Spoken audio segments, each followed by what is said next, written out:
Magandang araw sa inyong lahat mga idol. Bali, mag-catch report lang ako ngayon mga idol ko hindi ako nakadala ng camera kanina. So ayan pala yung mga nahuli natin.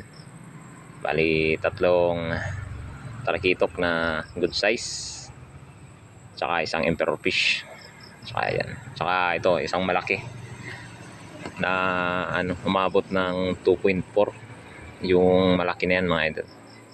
Bali, ang pala, ang ganda ng lure na to mga idol. Lakas maka-harvest. Talagang agawan sila kanina.